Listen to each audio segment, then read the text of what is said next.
On va énoncer un nouveau théorème, c'est le théorème de l'énergie mécanique. Théorème de l'énergie mécanique.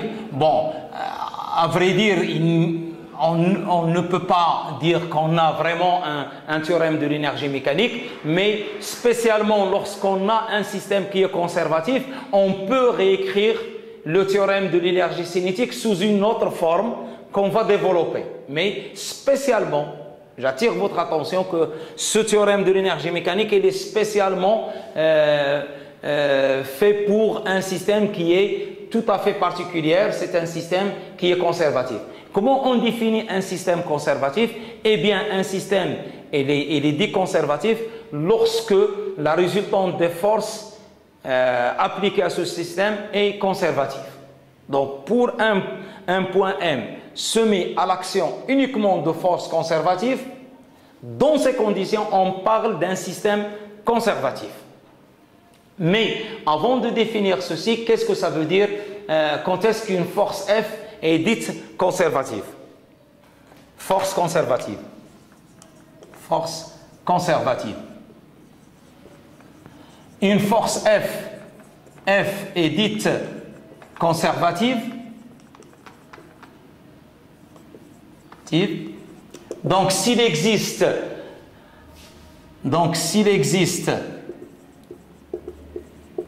un scalaire, une fonction scalaire notée U, X, Y, Z, donc elle dépend des coordonnées dans lesquelles on calcule, donc une fonction U de M, telle que F, on peut l'écrire sous la forme moins grade de UM. Donc si on arrive à trouver une fonction scalaire U de M telle que la force peut s'écrire sous cette forme, donc dans ces conditions, on parle d'une force conservative. Donc il y a une autre définition de F conservative, donc lorsque le rotationnel de F est égal à 0.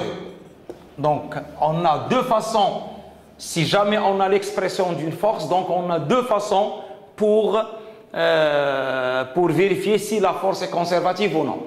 La première, il faut trouver une fonction. Si on arrive à trouver une fonction scalaire où on peut mettre la force sous forme d'un gradient de cette fonction scalaire, ça c'est une issue. Et la deuxième définition, tout simplement, il suffit de vérifier que le rotationnel de F est égal à 0. Je vais définir qu'est-ce que ça veut dire le gradient et qu'est-ce que ça veut dire le rotationnel. Donc je vais considérer une base, la base attachée aux coordonnées cartésiennes, en coordonnées cartésiennes.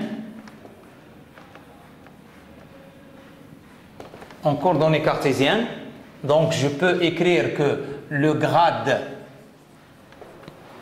de UM, de la fonction scalaire, donc on peut l'écrire, c'est du sur dxi plus du sur dyj plus du sur dzk. Bien sûr, et comment je peux écrire le rotationnel de F? Le rotationnel de F, c'est l'opérateur Nabla vectoriel F. Donc, l'opérateur Nabla, c'est quoi? C'est d sur dxi plus d sur dyj plus d sur dzk. Ça, c'est l'opérateur vectoriel F. Donc, tout simplement, comment je peux l'écrire? Rotationnel de F.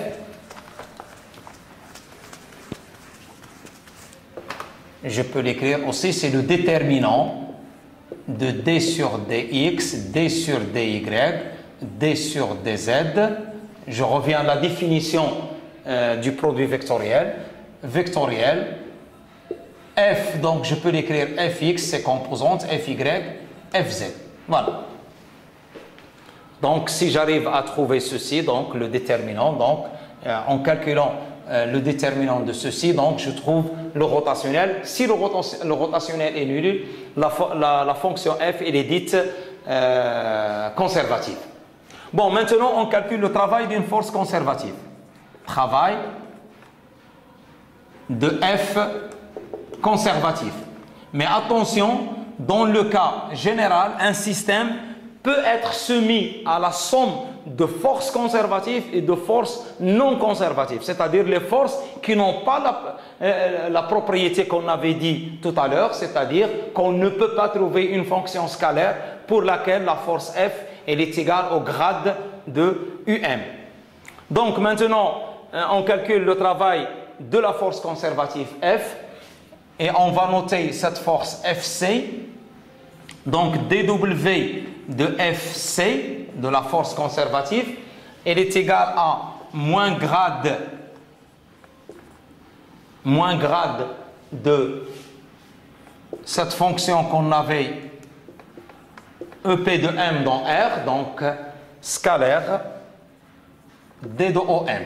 Donc on a écrit, parce que à quoi est égal dW, c'est FC scalaire D de OM. Ça c'est la définition qu'on a utilisée tout à l'heure.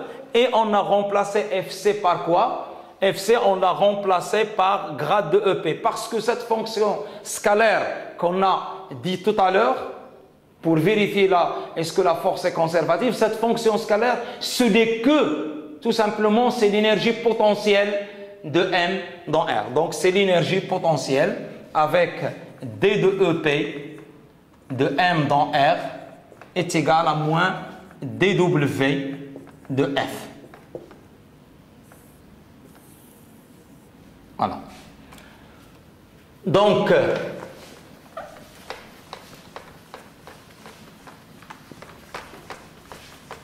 on peut trouver que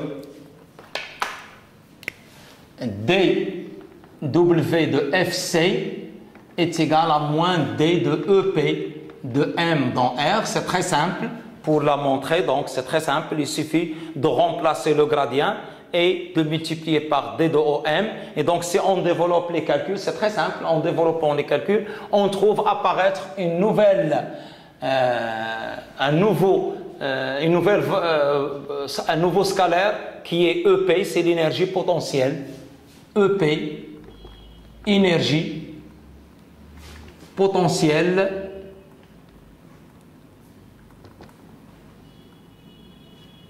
de M. Attention, cette énergie potentielle ne se calcule que lorsque la force dérive d'une énergie potentielle. Par exemple, le poids de la particule M qui est donné par moins mg, par exemple, je vais prendre moins mgk et je vais montrer est-ce que P est conservatif ou non. P est-il conservatif? Eh bien, je vais appliquer l'une des définitions que j'ai formulées tout à l'heure. Eh bien, je vais montrer est-ce que rotationnel de P elle est égal à 0. Donc, pour cela, je vais définir le rotationnel comme étant nabla vectoriel P. L'opérateur nabla, c'est l'opérateur dérivé par rapport à chacune des coordonnées du système utilisé. Donc, il est égal à D sur dx, D sur dy, D sur dz, vectoriel P. Donc, il a ici une composante suivant x nul, suivant y nul, et moins mg suivant z. Donc, à quoi est égal delta vectoriel P d'après ceci? Donc, la première, c'est D sur dy de moins mg porté par I, plus l'autre, donc c'est la suivant, donc moins D sur dx de moins mg porté par J. Et la troisième composante, donc il est égal à 0. Et à quoi est égal ici mg, il est constant lorsque je le dérive par rapport à y, donc c'est égal à 0. Donc ceci c'est 0 et ceci c'est 0 parce que mg c'est constant, m constante et g constante. Donc delta vectoriel P est égal à 0. Donc ce qui implique que rotationnel de P est égal à 0, donc implique que P est conservatif. Et donc, s'il est conservatif, donc P implique que P dérive d'une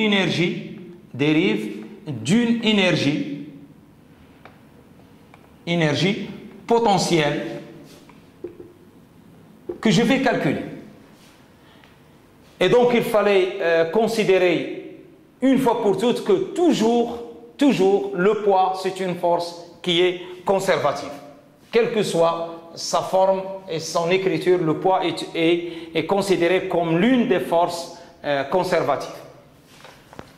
Maintenant, comment je peux calculer le poids, l'énergie potentielle associée au poids? Eh bien, je vais directement appliquer D de EP de M par rapport à R est égal à moins dW de P, qui est égal à moins P scalaire D de OM. Voilà. Et donc, c'est moins mgk scalaire. D de OM, c'est dxi plus dyj plus dzk. Donc, il est égal à mg dz. Et k scalaire k est égal à 0. Les autres composantes, il est nul. Et ce qu'on obtient par la suite, c'est que D de EP de M par rapport à R est égal à mg dz. Donc, ce qui implique que EP de M par rapport à R est égal à mg z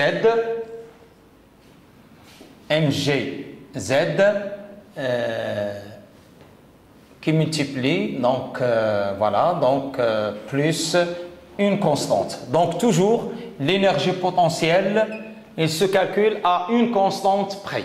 Toujours l'énergie potentielle se calcule à une constante près. Et cette constante, c'est la valeur de l'énergie potentielle en Z est égale à 0. Donc constante est égale à EP de M par rapport à R à Z est égal à 0, par exemple. Voilà. Remarque, donc si on a, si le point M est soumis à plusieurs forces conservatives, à plusieurs F conservatifs, plusieurs forces conservatives, c'est-à-dire FC1, FC2, etc. Eh bien, l'énergie potentielle globale, EP, de M par rapport à R, elle est égale tout simplement à l'énergie potentielle 1 associée à la force FC, plus EP2 associée à la force conservative FC2, plus ainsi de suite jusqu'à la dernière force conservative appliquée à ce point. Donc, l'énergie potentielle, c'est la somme des énergies potentielles de toutes les forces conservatives. Bon, une fois maintenant qu'on a défini l'énergie cinétique et l'énergie potentielle, bon, l'énergie cinétique, on l'avait définie tout à l'heure, et maintenant, on va introduire une nouvelle forme d'énergie, c'est l'énergie mécanique.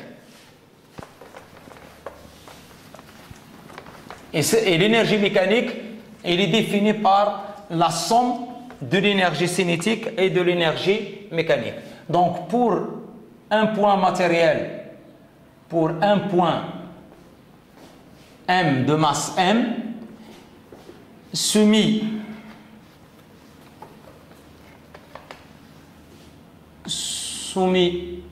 à l'action de force conservative, parce que si la force n'est pas conservative, on ne peut pas définir l'énergie potentielle. Donc l'énergie potentielle, elle est propre tout simplement aux forces conservatives. L'énergie mécanique, ou bien son énergie mécanique,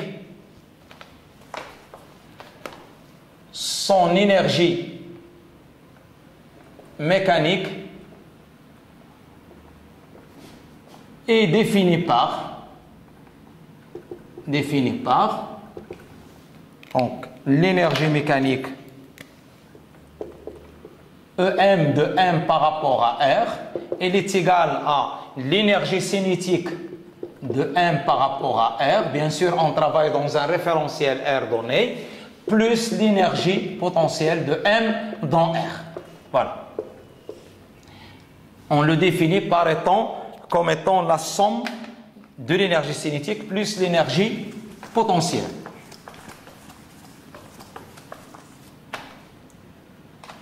Donc, je vais l'écrire d'une autre façon. Donc, pour énoncer un théorème, donc le théorème de la conservation de l'énergie mécanique, conservation de l'énergie mécanique, je vais calculer la dérivée d de EM de M par rapport à R. Donc, d de EM par rapport à R est égal à d de EC de M par rapport à R plus d de EP de M par rapport à R. Donc, ce qui implique que d de EM, à quoi est égal? C'est d de EC, on avait montré que c'est dW, donc d'après le théorème de l'énergie cinétique, donc on a montré que c'est d de EC, puisque le système il est soumis que uniquement aux forces conservatives, donc d de EC c'est dW de FC, et d de EP, donc on avait montré que d de EP tout à l'heure, lorsque le système il est soumis à l'action uniquement de forces conservatives, on a montré que d de EP de M par rapport à R est égal à moins dW de FC. Donc ici, moins dW de FC. Ça, c'est le théorème, le passage d'ici à ici, c'est le théorème de l'énergie cinétique. Et ça, c'est la définition de la force conservative, parce qu'on avait dit lorsque F est une force conservative, lorsqu'il existe un scalaire, et ce scalaire c'est d de EP tel que dW est égal à moins grade de EP, eh bien, donc ceci à quoi est égal? Est égal à 0, est égal à 0.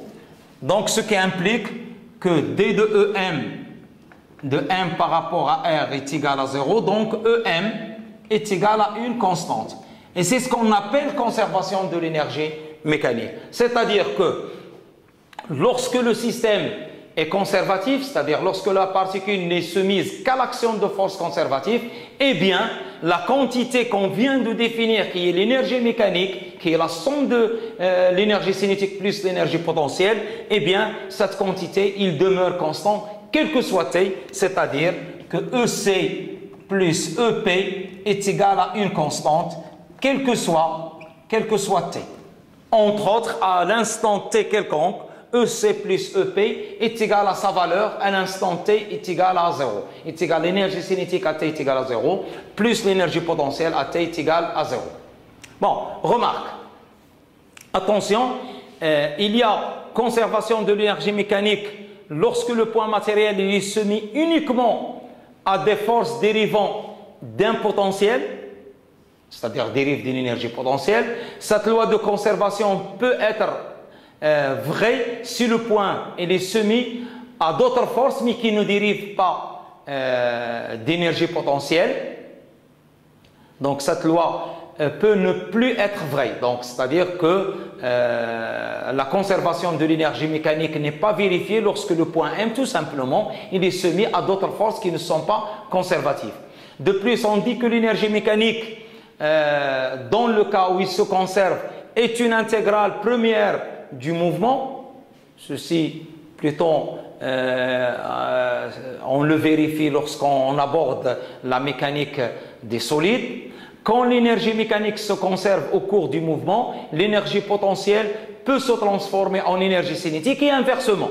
C'est-à-dire, on peut vérifier que toute l'énergie cinétique se transforme en énergie potentielle et l'énergie potentielle se transforme aussi en énergie cinétique du fait que la somme EC plus EP reste constante au cours du mouvement.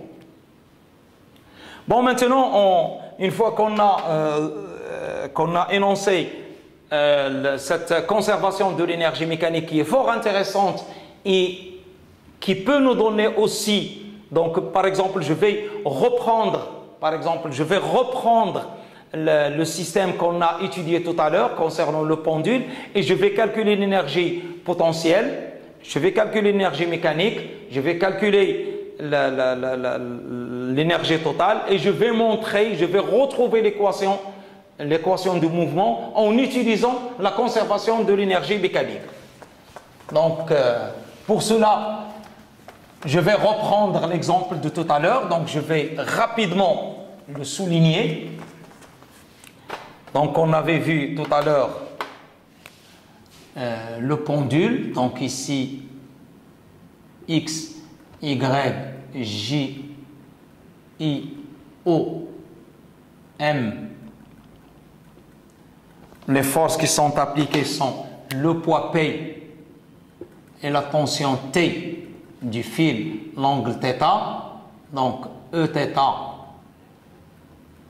euro. Et maintenant, je vais calculer l'énergie cinétique. Donc tout à l'heure, l'équation différentielle du mouvement qu'on a obtenue, l'équation différentielle qu'on a obtenue par le PFD et par le théorème du moment cinétique est la suivante. Donc, on avait vérifié tout à l'heure. Donc, on a trouvé que θ seconde plus G sur L sinus θ est égal à 0. Ça, c'est l'équation. Maintenant, la question qu'on pose, est-ce qu'on peut retrouver cette équation ou bien cette équation différentielle en utilisant le principe de la conservation de l'énergie? Pour cela, donc, qu'est-ce que je vais écrire? Donc, je vais calculer l'énergie cinétique. L'énergie cinétique de M dans R, à quoi est égal? Est égal à 1 demi M V au carré de M par rapport à R. Donc, d'après ceci, c'est 1 demi M L au carré θ point au carré, parce que V, c'est L θ point E θ. Voilà. dW des forces appliquées à M dans R est égal à dW de T plus dW de P. Et dW de T, c'est T scalaire d de OM plus P scalaire d de OM. Bon, ici, je vais appliquer tout à l'heure le théorème de l'énergie cinétique et par la suite, je peux appliquer la conservation aussi. Donc, T, c'est quoi? T scalaire d de OM, donc c'est moins T euro. Et d de OM, c'est tout simplement L. Donc, on a V de M par rapport à R est égal à L θ point E θ, ce qui implique que d de OM est égal à L dθ E θ. Voilà. Donc, c'est L dθ E θ. Et ceci est égal à 0. Donc, le poids, donc le dW de T dans R, il est égal à 0. Donc, il ne travaille pas parce qu'il est perpendiculaire au déplacement. Et dW de P, à quoi est égal? Est égal à moins. Donc, c'est mg I scalaire L dθ E θ qui est égal moins mg, donc mg cosinus de θ rho moins sinus θ E θ L dθ E θ, donc est égal à mg L dθ. Bien sûr, j'ai oublié le sinus. mgl sinus de θ avec un signe moins dθ. Et Eθ scalaire Eθ est égal à 1. Donc, dW de P est égal à moins mg L sinus de θ dθ. Maintenant, je vais appliquer le théorème de l'énergie cinétique. Qu'est-ce qu'il dit, le théorème de l'énergie cinétique? Eh bien, c'est très simple. Le théorème de l'énergie cinétique, il dit D de EC de M par rapport à R est égal à dW de F. Bien sûr, par rapport à R. Donc, est égal D de EC, donc c'est D de 1 demi M L au carré θ point au carré, est égal à moins mg L sinus θ dθ. Bon, en effectuant les calculs, donc qu'est-ce que je trouve? Donc ceci c'est m L au carré θ point d de θ point, voilà, est égal à moins mg L sinus de θ dθ. Et donc qu'est-ce que je vais faire? Donc c'est m L au carré, je remplace θ point par sa valeur, c'est dθ sur dt fois dθ point est égal à moins mg L sinus θ dθ. Je vais simplifier par dθ de part et d'autre. Je simplifie par dθ. Je simplifie par L. Je simplifie par M. Donc, qu'est-ce que j'obtiens finalement? Implique que L dθ point sur dt est égal à plus G sinus θ est égal à 0. Ce qui implique que θ seconde, parce que dθ point sur dt c'est θ seconde, plus G sur L sinus θ est égal à 0. Eh bien, qu'est-ce que je retrouve? Eh bien, je retrouve l'expression, c'est l'équation différentielle de mouvement que j'ai ici, que je l'ai obtenue tout à l'heure, soit en utilisant le principe fondamental de la dynamique équivalent théorème de la quantité de mouvement, soit en utilisant le théorème des moments cinétiques. Vous voyez que tous ces théorèmes, ils aboutissent au même résultat, c'est qu'ils donnent l'équation différentielle du mouvement. Donc aussi, je peux utiliser la conservation de l'énergie mécanique pour une application, puisque mon système, comment je peux montrer que ce système il est conservatif? Est-ce que ce système-là est conservatif? Ce système est-il conservatif?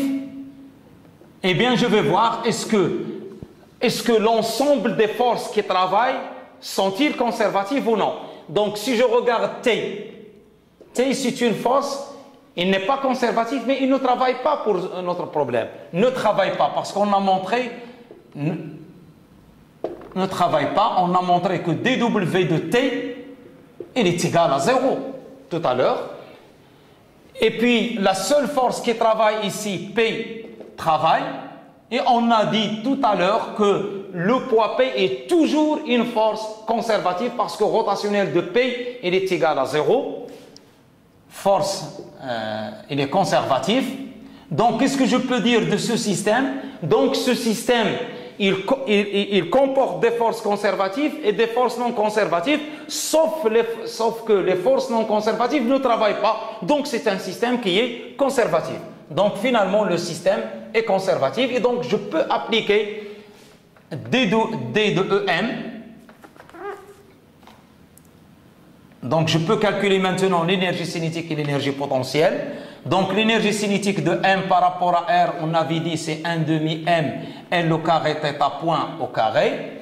Et l'énergie potentielle de M par rapport à R est égale à moins dW de P, parce que c'est la seule force conservative. Et on avait dit que c'est moins mgl sinus θ dθ.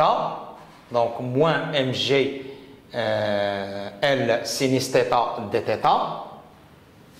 Donc, D de EP, ça c'est D de EP. Donc, ce qui implique que EP de M par rapport à R. Donc, je vais calculer finalement D de EC de M par rapport à R plus D de EP de M par rapport à R.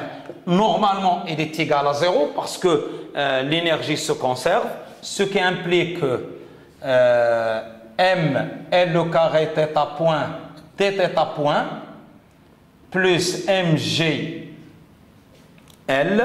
voilà, mgl sinus θ dθ est égal à 0. Donc ici, dw moins c'est plus. Donc ici c'est plus. Donc ce qui implique que en simplifiant ici, en simplifiant par L, en simplifiant par dθ, donc ce qui implique que L θ point dθ point et plus g sinus θ dθ est égal à 0. Donc on remplace θ point par dθ sur dt et en simplifiant par dθ, donc ce qui implique que θ seconde plus g sur L sinus θ est égal à 0. À nouveau, qu'est-ce qu'on retrouve? On retrouve l'expression donnée par l'énergie cinétique et donnée par le théorème, que ce soit par le théorème de l'énergie cinétique, que ce soit par le théorème, par le PFD, que ce soit par le théorème de la quantité de mouvement, toujours on retrouve la même équation différentielle du mouvement.